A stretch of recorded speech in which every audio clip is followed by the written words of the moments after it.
আল্লাহু আকবার, আল্লাহু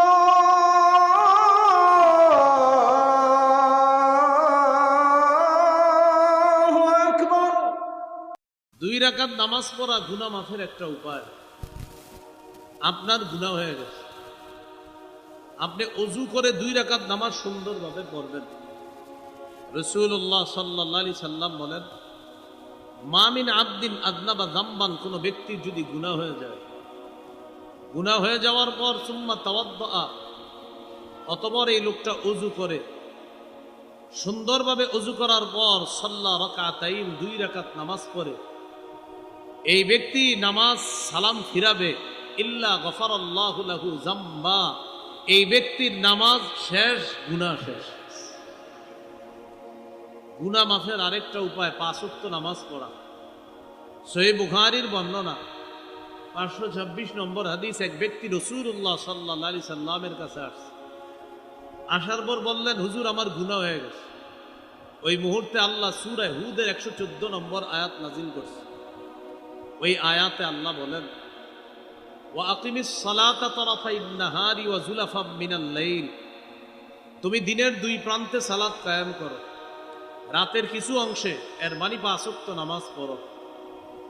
ইন্নাল হাসানাতি ইউযহিবনাস সাইয়্যাত, নিশ্চয়ই পুণ্য পাপের কাজকে মিটায়া দেয়। এখানে পুণ্য দ্বারা 1 নম্বর উদ্দেশ্য 5 ওয়াক্ত নামাজ। চলে আসে বর্তমান পরিস্থিতি থেকে আমাদের উত্তরণের কি উপায়? 1 নম্বর উপায়, ইমানি শক্তি অর্জন করা। ইমানি শক্তি কেন কমে যায়? নাফরমানির কারণে। নাফরমানি আমরা জানলাম অনেকগুলা প্রকার, লম্বা আলোচনা আমাদের হয়েছে। আল্লাহ আমাদেরকে নাফরমানি ছেড়ে দিয়ে ইমানি শক্তি যেন আমরা বাড়াতে পারি, আল্লাহ তৌফিক দান করেন। ইমানি শক্তি যদি বেড়ে যায়, সংখ্যায় যদি আমরা কম হই, ওই দলের সাথে আল্লাহর ওয়াদা আছে। সুবহানাল্লাহ। ইমান যদি মজবুত হয়, ওই দল যদি ছোট হয়, ওই দলের সাথে আল্লাহর ওয়াদা আছে। আল্লাহ তাআলা পবিত্র কোরআনে বলেন, কাম মিন ফিআতিন কালিলাতিন গালাবাত ফিআতান কাসীরাতাম বিইজনিল্লাহ, কত ছোট দল ইমানি শক্তির কারণে আল্লাহর হুকুমে কত বড় দলকে পরাজিত করে দিয়েছে। যারা নিয়মিত আলোচনা শুনেন, আমার আলোচনা যদি শুনে থাকেন, আমার একটা আলোচনা আছে তালুত, জালুত, দাউদ সম্পর্কে একটা আলোচনা। 2 নম্বর পারার 19 নম্বর পৃষ্ঠায় আলোচনাটা শুরু হয়েছে, 20 নম্বর পৃষ্ঠায় গিয়ে আলোচনাটা শেষ হয়েছে। সেখানে বাদশাহ তালুতের সাথে একদল ইমানদার রওনা করছে জালেম জালুতের সাথে লড়াই করার জন্য। অনেক বড় একটা দল রওনা করছে। যাইতে যাইতে তারা বিভিন্ন জায়গায় পরীক্ষা দিতে হয়েছে। ওই পরীক্ষায় সর্বশেষ ছোট্ট একটা দল টিকে আছে, মুজাহিদ বাহিনী। প্রথমে রওনা করছে বড় দল, পরীক্ষা হয়েছে, পরীক্ষায় টিকছে কটুক। তো ছোট্ট দল টিকার পর নিজেরা নিজেরা বলা বলি করতে লাগলো, এই ছোট্ট বাহিনী জালুত বাহিনীর সাথে পারবো না। তখন তাদের মধ্যে ইমানি শক্তিতে বলিয়ান একদল বললেন, কাম মিন ফিআতিন কালিলাতিন গালাবাত ফিআতান কাসীরাতাম বিইজনিল্লাহ, পেরেশানির কিছু নাই, চিন্তার কিছু নাই। আমরা যদিও সংখ্যায় কম, তো ইমানি শক্তির কারণে আল্লাহর হুকুমে আল্লাহ তাআলা যদি চায়, কত ছোট দল কত বড় দলকেও পরাজিত করবে।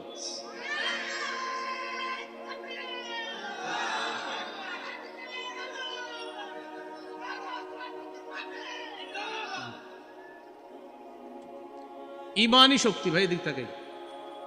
তাহলে একটু মনে রাখবেন, ইমানি শক্তি, ইমান যদি মজবুত থাকে, এটার সাথে আল্লাহর ওয়াদা আছে। দল বড় ছোট এটা বিষয় না, তো মজবুত ইমান, এই ইমান ওয়ালাদের দল যদি ছোট হয়, 313 জনের বাহিনীও যদি হয়, 70টা ওট, 8টা তরবারি আর 2টা ঘোড়া নিয়ে 1000 সশস্ত্র বাহিনীকে হারায়া দিছে মাত্র 313 জন। এই 313 জনের ইমানি শক্তি ছিল মজবুত। ওট ছিল মাত্র 70টা, ঘোড়া ছিল মাত্র 2টা, তরবারি ছিল মাত্র 8টা। এই মাত্র 313 জনের বাহিনী সশস্ত্র 1000 বাহিনীকে আল্লাহর হুকুমে হারায়া দিছে। এখান থেকে আমরা বুঝলাম, দল ছোট হোক, এটার সাথে আল্লাহর ওয়াদা আছে যদি ইমানি শক্তি থাকে। খালিদ ইবনুল ওয়ালিদ রাদিয়াল্লাহু তাআলা তার সাথে মাত্র 60 জন। এই 60 জন 60,000-এর বিরুদ্ধে আল্লাহ বিজয় দান করছে। আল্লাহ আমাদের সকলকে ইমানি শক্তি বাড়ানোর তৌফিক দান করেন। ইমাম বুখারী রহমতুল্লাহ আলাইহি তার কিতাবের মধ্যে একটা অধ্যায় এনেছেন, একটা শিরোনাম তৈরি করেছেন, আল ইমানু ইয়াজিদু ওয়া ইয়ানকুস, ইমান বাড়ে ইমান কমে। ইমাম বুখারী বুঝাইতে চায় ইমান বাড়ে ইমান কমে, এর মানে ইমান কমে এ কথাও প্রমাণিত, ইমান বাড়ে এ কথাও প্রমাণিত। বাকি আমরা চিহ্নিত করলাম নাফরমানির কারণে আমাদের ইমান প্রতিনিয়ত কমে যাচ্ছে। এখন ইমানি শক্তি বাড়াতে হবে। বিশেষ করে মুসলমানের মধ্যে প্রায় 95% মুসলমান, যদি বলতে পারেন সবার কাছে গুনাহ করার মতো যন্ত্র সবার পকেটে পকেটে আছে, সবার পকেটে পকেটে আছে। চাইলেই মুহূর্তের মধ্যে মুসলমান গুনাহ করতে পারে। এই গুনাহের যন্ত্র আমাদের কাছে তুলে দেওয়া, এটার অন্যতম একটা ষড়যন্ত্র হলো আমাদেরকে ইমানি শক্তিতে দুর্বল করে দেওয়া। বেঈমান এই জায়গায় সফল, যারা আমাদেরকে এই গুনাহের মাধ্যমগুলো উঠিয়ে দিচ্ছে। একটা হলো যারা গুনাহ করে না, মাশাআল্লাহ অনেক ভালো, কিন্তু যারা গুনাহ করতেছে তাদের নিয়মিত ইমানি শক্তি কমতেছে। এই জন্য দেখেন আমাদের দেশে 90% বেশি মুসলমান। এরপরে আমরা বলি এদেশে ইসলামী হুকুমত কেন কায়েম হয় না? এদেশের আইন ব্যবস্থা, বিচার ব্যবস্থা, পার্লামেন্ট কেন ইসলামী অনুশাসন অনুযায়ী কেন চলছে না? এটার উত্তর হলো আমাদের দেশের 90% বেশি মুসলমান, একথা সত্য, তবে বেশিরভাগ ইসলাম প্রিয় না, একথাও সত্য। কি বললাম? এই বাংলাটা একটু মনে রাখেন। আমাদের দেশে মুসলমান বেশি কিন্তু ইসলাম প্রিয় না। কি প্রিয় না? যেমন একটু বুঝিয়ে দিই, ভাই আপনি কি মুসলমান? কয় জি। আচ্ছা, একটা ব্যক্তির হাত কাটা হবে একটা অপরাধের কারণে, আপনি কি বলেন? এটা হোক চান কিনা? হুজুর এটা কি বললেন? একটা মানুষের হাত কেটে নেবেন? তো বলে আল্লাহ কোরআনে বলছে চুরি করলে হাত কেটে দিতে। না না, হাত কাটা এটা তো ঠিক না। তাহলে আপনারা মুসলমান, এই যে আপনি ইসলাম প্রিয় না। আপনি মাত্র বললেন আপনার নাম আব্দুর রহমান, যে বললাম হাত কাটা হোক চুরি করলে এটা চান, বললেন কি না না একটা মানুষের হাত কেটে ফেলবে, এটা কোনো কথা? আপনি মুসলমান, ইসলাম প্রিয় না। আপনাকে বলা হলো সূরা নূরের 2 নম্বর আয়াতে আছে, বিবাহিত নারী বিবাহিত পুরুষ তারা ব্যভিচার করলে পাথর মেরে হত্যা করা হবে। এই আইন কার্যকর করা হলে হাজারো ধর্ষক ভালো হয়ে যাবে, হাজারো অন্যায় সম্পর্কে যারা জড়িয়ে আছে, পরকীয়ায় যারা জড়িয়ে আছে, এই আইন বাস্তবায়ন হলে সবাই একদিনে ভালো হয়ে যাবে। যখন বলা হলো ভাই তাদেরকে পাথর মেরে হত্যা করা হবে, এই আইন আপনি চান? আপনার নাম আব্দুর রহমান, আব্দুর রহিম, আপনি বললেন না না একটা মানুষকে মেরে ফেলা হবে, এটা কোনো কথা? এই যে আপনি মুসলমান কিন্তু আপনি ইসলাম প্রিয় না। এজন্য আমি এটা সহজে জবাব দিই, এই দেশে এত মুসলমান হুজুর, তো ইসলামী হুকুমত কেন কায়েম হচ্ছে না? ওই যে বললাম মুসলমান বেশি কিন্তু ইসলাম প্রিয় না। এইখানে আমরা যারা আছি এই সামিয়ানার নিচে, আমি যদি এখন আপনাদেরকে হাত তুলে ওয়াদাও করাই, কোরআন প্রত্যেকের হাতে দিয়েও যদি ওয়াদা করাই, বাহিরে গিয়েই ওয়াদা ভঙ্গ করবেন। আমাদের মধ্যেই খেয়ানত হবে, আমাদের মধ্যেই যদি বলি ভাই আগামীতে আমরা যার সমর্থন করব তার সমর্থনটা আমার সাক্ষী, আমি যার সমর্থন করব তার সমর্থন করাটা আমার জন্য সুপারিশ, আমি যার সমর্থন করব এর মানে হলো আমি গরিব মানুষের প্রতিনিধিত্বের অথরিটি তাকে দান করলাম, আমি যার সমর্থন করব এর মানে আমি তার পক্ষে আমার একটা আমানত আমি রাখলাম। এই 4টা বিষয় যদি আপনাদেরকে আমি শিখাই, খাওয়াই, একদম যদি পেটেও ঢুকাই দিই যে ভাই কাউকে সমর্থন করা মানে তাকে সাক্ষী দেওয়া, কাউকে সমর্থন করা মানে তার পক্ষে সুপারিশ করা, কাউকে সমর্থন করা মানে তাকে হাজারো খেটে খাওয়া মানুষের প্রতিনিধিত্বের অথরিটি প্রদান করা, কাউকে সমর্থন করা মানে আপনার একটা আমানত তার পক্ষে দেওয়া। এটা যদি হাজারো বুঝানোর পর বলবেন হুজুর ঠিকই তো, আমি কোনো খারাপ মানুষের পক্ষে সাক্ষী দিব না, আমি কোনো খারাপ মানুষের পক্ষে সুপারিশ করব না, আমি কোনো খারাপ মানুষকে প্রতিনিধি বানাবো না, আমি কোনো খারাপ মানুষের পক্ষে আমার আমানত রাখবো না। এইখানে ওয়াদাও করছেন, বাহিরে যাওয়ার পর 500 টাকার কাছে সব শেষ। এতগুলা মানুষ ওয়াদা করার পরেও মনে করেন এই যে সবগুলা মানুষ ওয়াদা করলেন, এই ওয়াদা করার পরেও আমরা দুইজন এই জায়গায় একটা নির্বাচন করি, দুইজনে, উনি এক পার্টি আমি আরেক পার্টি, কথার কথা আমি হইলাম খারাপ মানুষ, উনি হলো ভালো মানুষ, ঠিকই আপনারা আমারে সমর্থন করবেন। এই জায়গায়ও আমি বললাম না মুসলমান ইসলাম প্রিয় না। আল্লাহ আমাদেরকে, আমার এই বাংলাটা খুব গবেষণা করবেন, আমরা মুসলমান, ইসলাম প্রিয় না, এটা গবেষণা করবেন, বালিশে মাথা লাগাবেন, আর এই কথা চিন্তা করে আগামীতে সিদ্ধান্ত নেবেন। এক নাম্বার ইমানি শক্তি অর্জন করা, আমাদের বর্তমান পরিস্থিতিতে উত্তরণের উপায়। 2 নাম্বার ইসলামে পরিপূর্ণ রূপে প্রবেশ করা। সূরা বাকারার 208 নম্বর আয়াতে আল্লাহ বলেন, ইয়া আইয়ুহাল্লাযীনা আমানু দুখুলু ফিস সিলমি কাফা, হে ঈমানদারগণ তোমরা ইসলামে পরিপূর্ণ রূপে প্রবেশ করো। ইসলামে পরিপূর্ণ রূপে প্রবেশ করো, আল্লাহর যত বিধিবিধান আছে এগুলোর সামনে তুমি আত্মসমর্পণ করো, সারেন্ডার করো। ইসলামে পরিপূর্ণ রূপে প্রবেশ করো, আল্লাহর বিধানের সামনে তুমি সারেন্ডার করো, আত্মসমর্পণ করো। আমাদের পিতা ইব্রাহিম নবী আমাদেরকে শিখিয়ে গেছে এবং ওসিয়ত করে গেছে। সূরা বাকারা 130, 131, 132 নম্বর এই আয়াতগুলোতে আল্লাহ বলেন, ইয ক্বালা লাহু রাব্বুহু আসলিম, ইব্রাহিম নবীর রব যখন ইব্রাহিম নবীকে বললেন আপনি আত্মসমর্পণ করেন, ক্বালা আসলামতু লিরাব্বিল আলামিন, ইব্রাহিম নবী বললেন আমি বিশ্ব জগতের রবের কাছে আত্মসমর্পণ করলাম।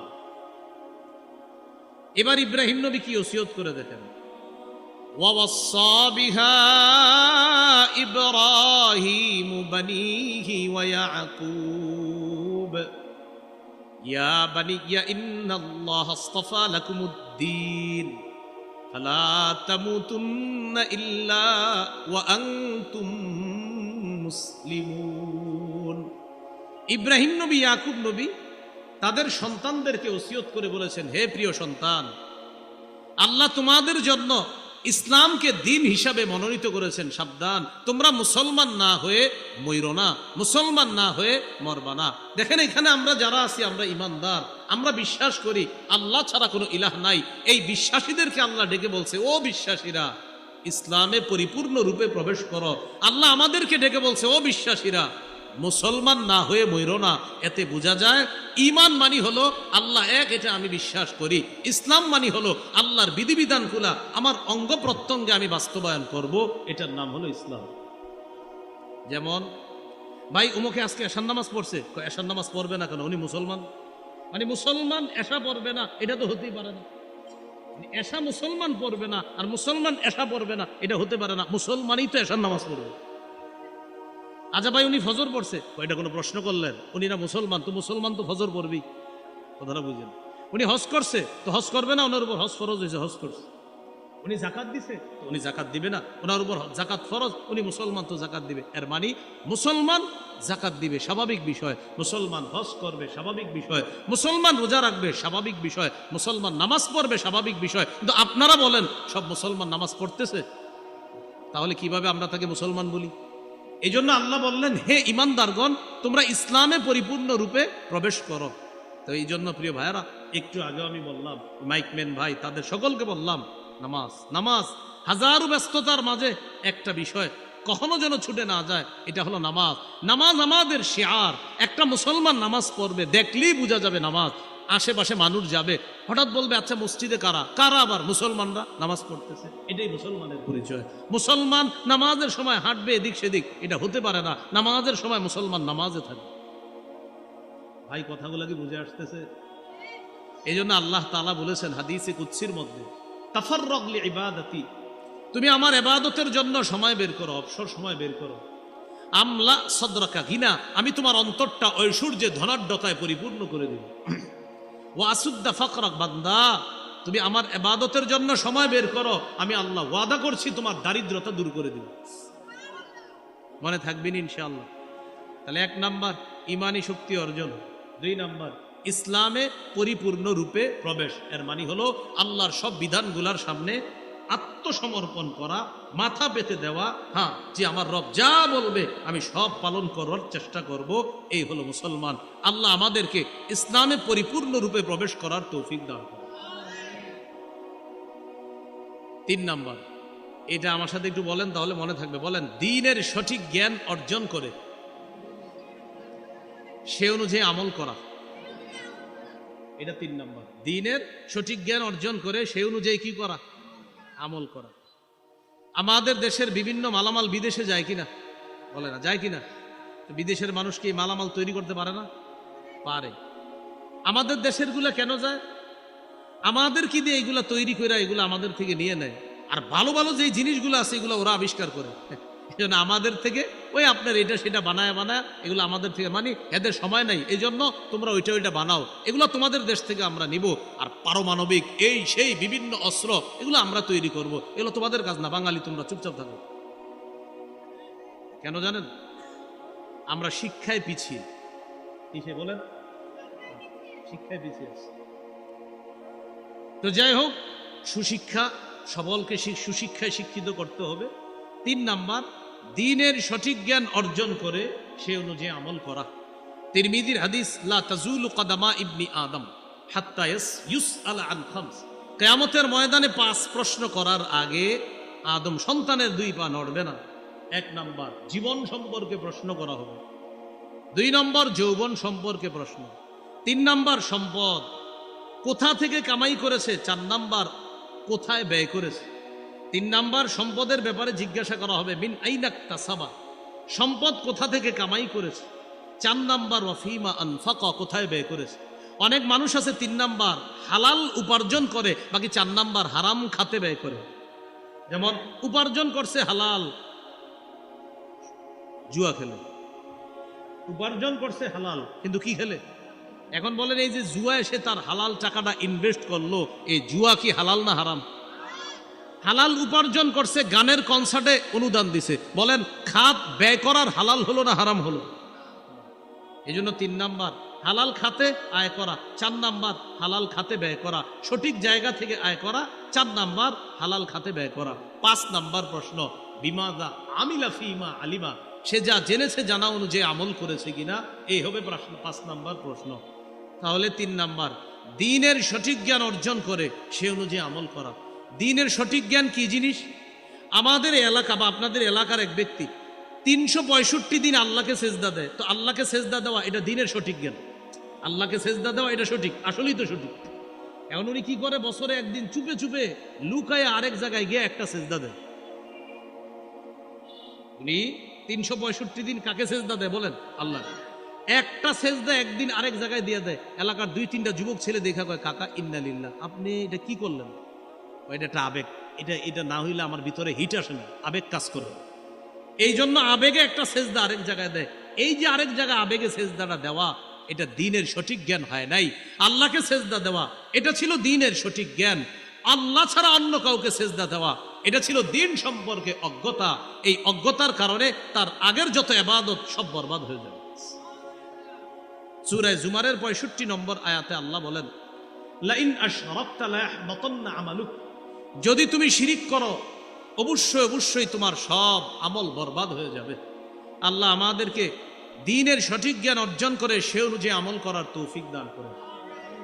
4 নাম্বার, এটাও আমার সাথে একটু বলেন, দ্বীনের সঠিক জ্ঞান অর্জন করে এই জ্ঞান অন্যের কাছে প্রচার করা। তাহলে 3 নাম্বারটা হলো দ্বীনের সঠিক জ্ঞান অর্জন করে সেই অনুযায়ী আমল করা। 4 নাম্বার হলো দ্বীনের সঠিক জ্ঞান অর্জন করে সেই জ্ঞানটা অন্যের কাছে প্রচার করা, এটা 4 নাম্বার। আল্লাহ তাআলা সূরা মাইদার মধ্যে বলেন, ইয়া আইয়ুহার রাসূলু বাল্লিগ মা উনজিলা ইলাইকা মির রাব্বিক, হে রাসূল আপনি প্রচার করেন, মা উনজিলা ইলাইকা মির রাব্বিক, যা অবতীর্ণ করা হয়েছে আপনার প্রতি আপনার রবের পক্ষ থেকে, তা আপনি প্রচার করে দেন। সহিহ বুখারীর 105 নম্বর হাদিস, রাসূলুল্লাহ সাল্লাল্লাহু আলাইহি সাল্লাম সাহাবীদেরকে বললেন, হাল বাল্লাগতু, আমার উপর অর্পিত দায়িত্ব আমি কি পৌঁছিয়েছি তোমাদের কাছে? সাহাবীরা বললেন, অবশ্যই পৌঁছিয়েছেন। নবীজি আকাশের দিকে আঙ্গুল উঠিয়ে বললেন, আল্লাহুম্মা শাহাদ, আল্লাহ আপনি সাক্ষী থাকেন। আবার বললেন, আমি কি আমার উপর অর্পিত দায়িত্ব পৌঁছিয়েছি? তারা বললেন পৌঁছিয়েছেন। নবী বললেন, আল্লাহুম্মা শাহাদ, আল্লাহ আপনি সাক্ষী থাকেন। আবার বললেন, আমি কি আমার দায়িত্ব পৌঁছিয়েছি? সাহাবীরা বললেন, আপনি পৌঁছিয়েছেন। নবী বললেন, আল্লাহুম্মা শাহাদ, আল্লাহ আপনি সাক্ষী থাকেন। এবার নবী বললেন, লিউবাল্লিগিশ শাহিদুল গায়বা, শোনো আমি তো আমার দায়িত্ব তোমাদের কাছে পৌঁছে দিয়ে গেলাম, আমি যা তোমাদের কাছে প্রচার করে গেলাম, তোমরা এখানে যারা উপস্থিত আছো, আমি নবী দায়িত্ব দিয়ে দিলাম সারা পৃথিবীর ছড়িয়ে ছিটিয়ে থাকা অনুপস্থিতদের কাছে আমার বাণীগুলা তোমরা প্রচার করে দিবা, পৌঁছে দিবা। তাহলে 3 নাম্বার সঠিক জ্ঞান অর্জন করে সে অনুযায়ী আমল করা, 4 নাম্বার সঠিক জ্ঞান অন্যের কাছে প্রচার করা। এখন এখানে আপনারা যারা আছেন, এই মসজিদের খতিব সাহেব যদি আগামী জুমায় একটা দিনের সঠিক জ্ঞান প্রচার করে, কারা কারা গ্রহণ করতে রাজি আছেন? রাজি আছেন সবাই? আচ্ছা, হাত নামান। আপনাদের যার যার এলাকার মসজিদ, যেহেতু এই জায়গার সবাই এই মসজিদে না, অন্য এলাকা থেকে আসছেন, প্রত্যেকের এলাকার মসজিদের খতিব যদি দিনের সঠিক জ্ঞান প্রচার করে, সবাই নিতে রাজি আছেন? তো মনে করেন খতিব সাহেব আগামী জুমায় বয়ান করলো।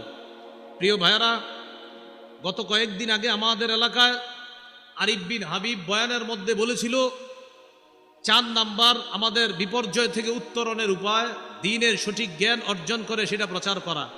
সেই হিসাবে আমি আপনাদের একজন খতিব হিসাবে আজকের জুমায় আমি দ্বীনের সঠিক একটা জ্ঞান প্রচার করব। কারা কারা নিতে রাজি আছেন? তো মসজিদে সবাই হাত তুলছে। জি হুজুর বলেন। এবার হুজুর বললেন, আমি এখন আপনাদের সামনে সূরা আলে ইমরানের 131 নম্বর আয়াত তেলাওয়াত করছি, অনুবাদ করছি, এরপর আপনাদেরকে আহ্বান করব এই কথাগুলো আপনারা পালন করবেন। সবাই হাত তুলছে, হুজুর বলেন। এবার হুজুরে তেলাওয়াত করলেন, ইয়া আইয়ুহাল্লাযীনা আমানু লা তাকুলুর রিবা। হুজুরে অনুবাদ করাইলেন সবাইরে সহকারে। তো সবাই মসজিদের বলতেছে হে ইমানদারগণ, তো সবাই বলতেছে হে ইমানদারগণ তোমরা, সবাই বলে তোমরা, লা তাকুলুর রিবা, সুদ খেও না। কি খেও না? হ্যাঁ, আওয়াজ দিয়ে কমে গেল। একটু আগে না হাত তুলছে, খতিব সাহেব বলছে আমি এখন একটা প্রচার করব, কারা কারা মানবেন? সবাই বলছে হুজুর বলেন। এবার হুজুর বললেন, আমি সূরা আলে ইমরান 131 নম্বর আয়াত তেলাওয়াত করলাম। তেলাওয়াত করার পরে বলতেছে আপনারাও বলেন। তো সবাই বলতেছে হে ইমানদারগণ, তো সবাই বলে হে ইমানদারগণ। লা তাকুলুর রিবা, তোমরা, তো সবাই বলতেছে তোমরা। এবার হুজুর বলতেছে সুদ খেও না। আস্তে মসজিদে আওয়াজ কমে আসছে, সুদ খেও না।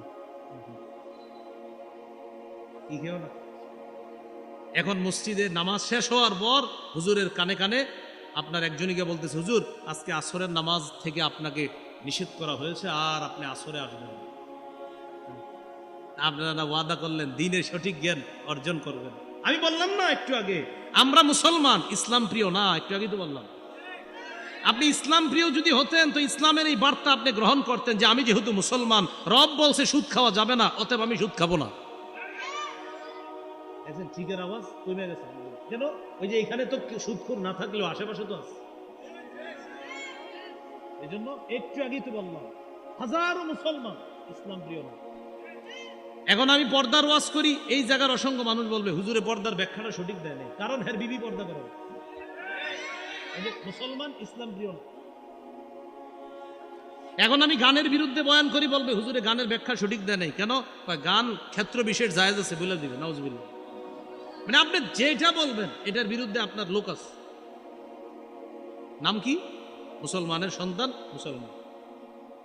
এই জন্য আপনি পরীক্ষা করে দেখবেন। আজকে আপনার ঘরে গিয়া 10 জন সদস্যরে পরীক্ষা করবেন, 10 জনের 10টা ভালো কথা বলবেন, দেখবেন প্রত্যেকেই কোনো না কোনোটা রিয়েক্ট করবে, না না আব্বা এটা হইলে ঠিক হয় না, অথচ এটা ঠিক। মানে প্রত্যেকেই বলবে এটা ঠিক না, ওইটা ঠিক না, অথচ সবগুলোই ঠিক। কি শাসক না হয় এই দোয়া করে, এগুলো আল্লাহর কাছে দোয়া করতে হবে। চাই তো আমরা এখন বিপদগ্রস্ত, এই বিপদের সময় আল্লাহর কাছে বলতে হবে। গাজার নির্যাতিত মুসলমানদের জন্য আমরা রবের কাছে খুব কান্নাকাটি করতে হবে। সূরা নামলের 62 নম্বর আয়াতে আল্লাহ বলেন, আম্মাই ইউজিবুল মুত্তার ইযা দাআ, পীড়িত ব্যক্তি যখন আহ্বান করে, বলো কে সেই সত্তা তার আহ্বানে সাড়া দেয়? বলেন কে? আল্লাহর কাছে দোয়া করা। এটা হলো 5 নাম্বার, খুব বেশি দোয়া করা। সব কিছু আল্লাহর কাছে দোয়া করবেন। 1 বোতল পানি কিনবেন, কিনার আগে আল্লাহকে বলবেন, আল্লাহ আমি এখন 1 বোতল পানি কিনবো, পানিটা যেন আমার স্বাস্থ্যের জন্য উপযোগী হয়, এটা আল্লাহকে বলবেন।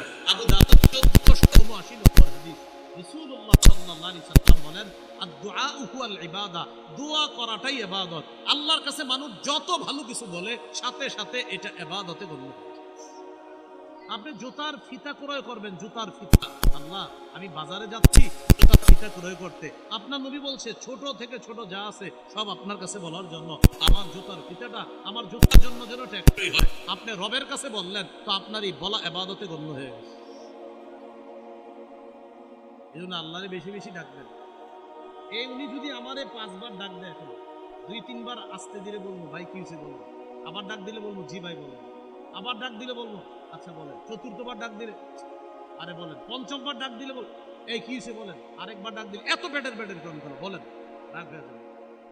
মানুষ বারবার ডাকলে রাগ হয়, আল্লাহ না ডাকলে রাগ হয়।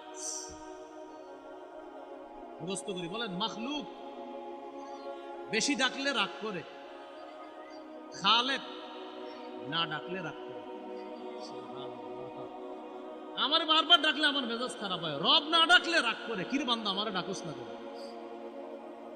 মান লাম ইয়াসআলিল্লাহ ইয়াগদাব আলাইহি, রাসূলুল্লাহ সাল্লাল্লাহু আলাইহি সাল্লাম বলেন যে আল্লাহর কাছে চায় না আল্লাহ তার সাথে রাগ করে, আর মানুষের কাছে চাইলে মানুষ রাগ করে। ভিক্ষুক একবার দুইবার স্যার দেন দেন দেন, এখন রাগ করে, এই কতবার দিব, রাগ হয়ে যায়। রব না চাইলে রাগ করে। সুবহানাল্লাহ। তাহলে আমাদের রব কত মায়ার, কত দয়ার। তাহলে বলেন তো এবার কত বেশি চাওয়া দরকার, কারণ তিনি খুশি হয়।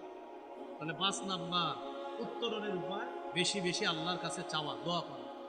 6 নাম্বার উপায় আল্লাহর উপর ভরসা করে ধৈর্যের সাথে আল্লাহর সাহায্যের অপেক্ষায় থাকা। ভরসা করে ধৈর্যের সাথে আল্লাহর সাহায্যের অপেক্ষায় থাকা, ধৈর্য লাগবে, জরুরি। সূরা আলী ইমরানের মধ্যে আল্লাহ বলেন ইয়ানসুরকুমুল্লাহ ফালা গালিবা লাকুম, আল্লাহ যদি তোমাদেরকে সাহায্য করে পৃথিবীর কেউ তোমাদেরকে হারাতে পারবে না, পরাজিত করতে পারবে না, যদি আল্লাহ তোমাদেরকে সাহায্য করে। হাদিসে রাসূলুল্লাহ সাল্লাল্লাহু আলাইহি সাল্লাম বলেন, জেনে রাখো আন্নান নাসরা মা'আস সাবরি, সাহায্য ধৈর্যের সাথে, সাহায্য ধৈর্যের সাথে। এই হলো 6 নাম্বার। 7 নাম্বার উপায় আল্লাহর দ্বীনের সহযোগী হওয়া। আল্লাহর দ্বীনের সহযোগী হলে আল্লাহ সাহায্য করে। সূরা মুহাম্মদের 7 নম্বর আয়াতে আল্লাহ বলেন, ইয়া আইয়ুহাল্লাযীনা আমানু ইন তানসুরুল্লাহ, হে ঈমানদারগণ যদি তোমরা আল্লাহকে সাহায্য করো, ইয়ানসুরকুম, আল্লাহ তোমাদেরকে সাহায্য করবে। শর্ত, জবাবে শর্ত। শর্ত হলো যদি সাহায্য করো, জবাব হলো তাহলে আমি সাহায্য করব। শর্ত, এ বান্দা তোমরা কি আমার সাহায্য চাও? আল্লাহ আমাদেরকে বলতেছে জি আল্লাহ আমরা আপনার সাহায্য চাই। শর্ত আছে, আল্লাহ কি শর্ত? আমার দ্বীনের সহযোগী হও, এটা হলো শর্ত, তাহলে আমি আল্লাহ তোমাদেরকে সাহায্য করব। আল্লাহ দ্বীনের সহযোগী মানে মসজিদের সহযোগিতা করা, মাদ্রাসার সহযোগিতা করা, আল্লাহ রাস্তায় মুজাহিদ যারা আছে তাদের সহযোগিতা করা, মুজাহিদদের অর্থনৈতিক সহায়তার ব্যবস্থা করা, এগুলো আল্লাহর দ্বীনের সাহায্য করা। 8 নাম্বার আপোষের মধ্যে ভ্রাতৃত্বের সম্পর্ক বাড়ানো। সূরা হুজুরাতের 10 নম্বর আয়াতে আল্লাহ বলেন, ইন্নামাল মুমিনুনা ইখওয়া, মুমিনরা পরস্পর ভাই ভাই, মুমিনরা পরস্পর ভাই ভাই। 9 নম্বর, এটা একটু আমার সাথে বলেন, বলেন ঝগড়া বিবাদ কমিয়ে পরস্পরের আন্তরিকতা বাড়ানো। ঝগড়া কমায় আন্তরিকতা বাড়াতে হবে। সূরা আনফালের মধ্যে আল্লাহ বলেন, ওয়া আতিউল্লাহ ওয়া রাসূলা, তোমরা আল্লাহর আনুগত্য করো, তার রাসূলের আনুগত্য করো। ওয়ালা তানাজাউ, ঝগড়া করো না। ফাতাফশালু, যদি ঝগড়া করো ফাতাফশালু তাহলে দুর্বল হয়ে পড়বে। ওয়া তাযহাবা রিহুকুম, তোমাদের শক্তি খর্ব হবে, শক্তি কমে যাবে। তাকার এইদিকে 2 3 4, আমরা 4 জনে মিলে এক দল ছিলাম, শক্তি বেশি না কম? বেশি। 4 জনে এক দল, 4 জনের এক শক্তি, বেশি না কম? বেশি। এবার আমরা আজকে ঝগড়া লাগছি, ঝগড়া লাগেই বিকালে 4 জনে 4 দল বানাইছি। শক্তি কি হলো? এটাই তো হচ্ছে ডেইলি তৈরি হইতেছে, ডেইলি তৈরি হইতেছে। এই জন্য আমরা দোয়া করি ইসলামী মন মানসিকতার যারা আছে তারা একটা ঘোষণা দিতে হবে, আমরা অপেক্ষা আছি, তারা বলতে হবে যে আমাদের মাঝে ঝগড়া লাগাইতে চাইলেও আমরা লাগবো না। ইসলামের প্রশ্নে আমরা আগামী কয়েক বছর এক হয়ে যাই, বাতিলদের ঘুম আগামীকালকে হারাম হয়ে যাবে। ইসলামপন্থীরা যদি ঘোষণা দেয় যে আগামী 1 বছর আমরা কোনো ঝগড়া কেউ লাগাইলেও ঝগড়া করবো না, মানে আগামী 1 বছর আমাদের মধ্যে কোনো ঝগড়া নাই, ইসলামী মাইন্ডের আমরা সবাই এক থাকবো, আপনি দেখেন একটু পর থেকে সবার মাথা ব্যথা শুরু, সর্বনাশ, অবস্থা খারাপ হচ্ছে। তাহলে 9 নাম্বার ঝগড়া কমায় আন্তরিকতা বাড়াতে হবে। 10 নাম্বার বলেন পৃথিবীর কোথাও একজন মুসলমান আঘাতপ্রাপ্ত হলে আমিও আঘাতপ্রাপ্ত হব। আমি প্রত্যেকে আঘাতপ্রাপ্ত হতে হবে, কারণ নবীজি বলেছেন আল মুসলিমুনা কা জাসাদিন ওয়াহিদ, সমস্ত মুসলমান এক দেহের মতো। ফিলিস্তিনে, আফ্রিকা, কাশ্মীর, শীশান, আফগানিস্তান, যেখানেই কোনো একজন মুসলমান আক্রান্ত হবে, আমরা বাংলাদেশের সব মুসলমান আক্রান্ত হতো। মায়া লাগতে হবে, ব্যথা লাগতে হবে, তাহলে বুঝতে হবে আমি আমার ভাইয়ের ব্যথায় ব্যথিত। 10 নম্বর। 11 নম্বর উপায়, নির্যাতিত মুসলমানদের জন্য অর্থনৈতিক সহযোগিতার ব্যবস্থা করা। যেমন ফিলিস্তিন, গাজাবাসী মুসলমানদের জন্য আমাদের বাংলাদেশ থেকে মাশাআল্লাহ সঠিক সোর্সের মাধ্যমে অর্থনৈতিক সহায়তা পৌঁছানোর ব্যবস্থা হয়েছে, চলছে। আপনারাও স্থানীয় ওলামায়ে কেরাম, এই ইমাম পরিষদ আছে, তাদের সাহায্য নিয়ে আমাদের ঢাকার ওলামায়ে কেরাম যারা আছে, প্রথমে স্থানীয় আলেমদের সহযোগিতা নেবেন, তাদের মাধ্যমে সঠিক সোর্সের মাধ্যমে আমরা বাংলাদেশ থেকে অর্থনৈতিক সহায়তা ফিলিস্তিন পাঠানোর চেষ্টা করব, এবং সেটা এই বিজয়নগর থেকেও যেতে হবে। বলেন ইনশাআল্লাহ। 12 নম্বর, জুলুমের বিরুদ্ধে বজ্র আওয়াজ তুলতে হবে সদা সর্বদা। সূরা হুদের 113 নম্বর আয়াতে আল্লাহ বলেন, ওয়ালা তারকানু ইলাল্লাযীনা যালামু ফাতামাসসাকুমুন নার, তোমরা জালেমদের প্রতি অনুরক্ত হও না, ঝুঁকে পড়ো না, তাহলে আগুন তোমাদেরকে স্পর্শ করবে। এই আয়াতের ব্যাখ্যা আল্লামা তাকি উসমানী হাফিজাহুল্লাহ লিখেছেন, যেটা লিখেছেন সেটা আমার সাথেও বলেন। বলেন, জালেমদের 2-4টি ভালো কাজ দেখে তার হাজারো জুলুম ভুলে যাওয়া যাবে না। জালেমের 2-4টা ভালো কাজ দেখে তার হাজারো জুলুম ভুলে যাওয়া যাবে না, এবং তাকে প্রশংসার বন্যায় ভাসিয়ে দেওয়া যাবে না। 2-4টা ভালো কাজ খালি বললেন, ভাই অমুকে যা করছে, আপনারাও বলবেন যা জুলুম করছে এটা দেখে। তাহলে 2-4টা ভালো কাজের কারণে তার অসংখ্য জুলুম এটা ভুলে যাওয়া যাবে না, জুলুমের বিরুদ্ধে প্রতিবাদ করতে হবে। 13, মুমিন বিলাসী জীবন বর্জন করতে হবে। আমাদের বিপর্যয় থেকে বাঁচার 13 নম্বর উপায়, বিলাসী জীবন ছাড়তে হবে। বিলাসী মুমিনকে দেখলেই মনে হতে হবে মুমিন ব্যস্ত। ব্যস্ত মানে ভাই ব্যস্ত, তো ভাই নামাজে যাচ্ছি, ভাই ব্যস্ত, মাদ্রাসায় যাচ্ছি, ভাই ব্যস্ত, দিনী কাজে যাইতেছি, ভাই ব্যস্ত নাকি, একজনের দাওয়াত দিতে যাইতেছি নামাজে। মুমিনকে দেখলেই মনে হবে সে কোনো না কোনো আল্লাহর কাজে ব্যস্ত আছে, সে বিলাসী হবে না মুমিন। তিরমিজির হাদিস 2320 নম্বর হাদিস, রাসূলুল্লাহ সাল্লাল্লাহু আলাইহি সাল্লাম বলেন, লাউ কানাতিদ দুনিয়া তা'দিলু ইনদাল্লাহি জানাহা বাউদা মা সাকা কাফিরান মিনহা শারবাতা মাইন, এই পৃথিবীর মূল্য যদি আল্লাহর কাছে একটা মাছির দানা পরিমাণ হতো, এই পৃথিবীর কোন কাফেরকে আল্লাহ এক ঢোক পানি পান করতে দিতেন না। এজন্য দুনিয়ায় বিলাসিতা কাফেরদের, মুমিনদের না। আল্লাহ আমাদেরকে হেফাজত করেন। কত নাম্বার গেল? 13। 14 নাম্বারটা জোরে বলেন আমার সাথে, বলেন, অধিকার আদায়ের লড়াই অব্যাহত রাখা। মুসলমানদের অধিকার আদায়ের লড়াইয়ের নাম পবিত্র জিহাদ। বলেন তো কি? এই জিহাদ বর্জন করা যাবে না, অব্যাহত রাখতে হবে। এই জন্য জিহাদের নিয়ত প্রত্যেকের থাকতে হবে। মাতা ওয়ালাম ইয়াকযুব, কোন মুসলমান যদি মারা যায় আর সে জিহাদ করলো না, আওলাম ইহাদ্দিস বিনাফসিহি, অথবা জিহাদের সংকল্প রাখে নাই, মাতা আলা শুবাতিন মিনান নিফাক, সে মুনাফিকি, এক ধরনের মুনাফিকিতে মৃত্যুবরণ করলো। জিহাদের নিয়ত প্রতিটি মুসলমানের থাকতে হবে। এ হলো 14 নাম্বার।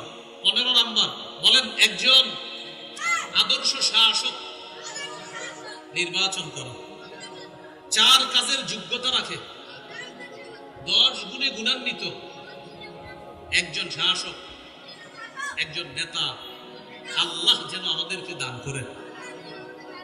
এখানে আদর্শ শাসক লাগবে। 4 কাজের যোগ্যতা সূরা হজের 41 নম্বর আয়াতে আছে, আল্লাযীনা ইম্মাক্কানাহুম ফিল আরদ আকামুস সালাহ ওয়া আতাউয যাকাহ ওয়া আমারু বিল মা'রুফ ওয়া নাহাউ আনিল মুনকার। আল্লাহ তাআলা বলেন, আমি যাদেরকে রাষ্ট্র ক্ষমতায় বসাই তাদের 1 নম্বর কাজ নামাজ কায়েম করবে, 2 নম্বর যাকাত আদায় করবে, 3 নম্বর সৎ কাজের আদেশ করবে, 4 নম্বর অসৎ কাজ থেকে নিষেধ করবে। এটা হলো আদর্শ শাসকের 4 কাজের যোগ্যতা। আর 10 গুণে গুণান্বিত হতে হবে, সেটা লম্বা আলোচনার বিষয়। যাই হোক, আমরা আল্লাহর কাছে দোয়া করব আল্লাহ যেন একজন আদর্শ শাসক আমাদেরকে তৈরি করে দেয়। 16 নাম্বার, শুরা ব্যবস্থার গুরুত্ব জাতিকে বুঝাতে হবে। এটা খতিব সাহেবদের দায়িত্ব। স্থানীয় ওলামা হযরত যারা আছি, এই ইমাম পরিষদের যারা আছি, আমরা মসজিদে মসজিদে জাতিকে মাশওয়ারা বা শুরা, পরামর্শ ভিত্তিক সমাজ ব্যবস্থার কি উপকারিতা, এটা জাতিকে বুঝাইতে হবে, এটা ফিরিয়ে আনতে হবে। আবার আমরা সবাই নিজের নিজের মতো কাজ করে ফেলি, এই জন্য ভুল হয় বেশি। এই জন্য পরামর্শ ভিত্তিক কাজ করতে হবে। পরামর্শ ভিত্তিক কাজ হলে এটাতে ফায়দা, এটাতে বরকত হয়। এটা হলো 16 নাম্বার। 17 নাম্বার সর্বশেষ, বলেন শত্রু মনে করতে হবে। শত্রুকে বন্ধু ভাবা যাবে না। শত্রুকে কি ভাবা যাবে না? বন্ধু ভাবা যাবে। সূরা মাইদা 51 নম্বর আয়াত 6 পারা 16 নম্বর পৃষ্ঠার শুরু আয়াতে আল্লাহ বলেন, ইয়া আইয়ুহাল্লাযীনা আমানু লা তাত্তাখিযুল ইয়াহুদা ওয়ান নাসারা আউলিয়া, হে ঈমানদারগণ, তোমরা ইহুদি খ্রিস্টানদেরকে অভিভাবক রূপে গ্রহণ করো না। বাদুহুম আউলিয়া বাদ, তাদের একে অপরের অভিভাবক। আল্লাহ আমাদেরকে এই 17টা উপায় যে বললাম, এই উপায়গুলো অবলম্বন করে আমরা যেন আমাদের বিপর্যয় থেকে আমরা বাঁচতে পারি, আল্লাহ তৌফিক দান করেন। আপনারা সবাই ধ্যান দেন, আমি একদম 1 মিনিটও লাগবে না ইনশাল্লাহ। 17টা বলে দিচ্ছি, দেখেন। 1, ঈমানি শক্তি অর্জন করা। 2 নাম্বার, ইসলামে পরিপূর্ণ রূপে প্রবেশ করা। 3 নাম্বার, দ্বীনের সঠিক জ্ঞান অর্জন করে সে অনুযায়ী আমল করা। 4 নাম্বার, দ্বীনের সঠিক জ্ঞান অন্যের কাছে প্রচার করা। 5 নাম্বার, আল্লাহর কাছে দোয়া করা। 6 নাম্বার, আল্লাহর উপর ভরসা করে ধৈর্যের সাথে আল্লাহর সাহায্যের অপেক্ষায় থাকা। 7 নাম্বার, আল্লাহর দ্বীনের সহযোগী হওয়া। 8 নাম্বার, মুমিন পরস্পর ভ্রাতৃত্বের সম্পর্ক জোরদার করা। 9 নম্বর, ঝগড়া বিবাদ কমিয়ে আপোষের মধ্যে আন্তরিকতা বাড়ানো।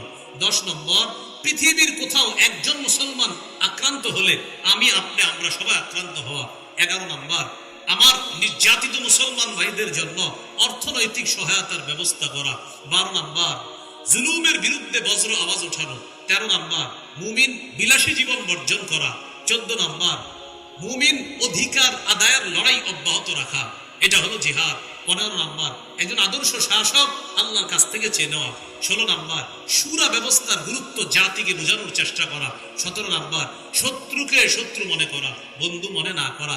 এই কারণগুলো আমরা মনে রেখে আমরা যেন ইসলামের জয় জয়কার অবস্থার জন্য আমরা প্রত্যেকেই চেষ্টা করতে পারি, আল্লাহ তৌফিক দান করেন। আমরা কেউ কোনো হযবরল অবস্থা সৃষ্টি করব না। আশরাফি ভাই চলে এসেছেন, কথা বলবে, আমরা ধৈর্যের সাথে বসে কথাগুলো শোনার চেষ্টা করব। আমরা কেউ ধৈর্যচ্যুত হব না, মেহেরবানি করে উঠাউঠি করব না। আল্লাহর রাস্তায় আপনারা বসে যান। আসসালামু আলাইকুম।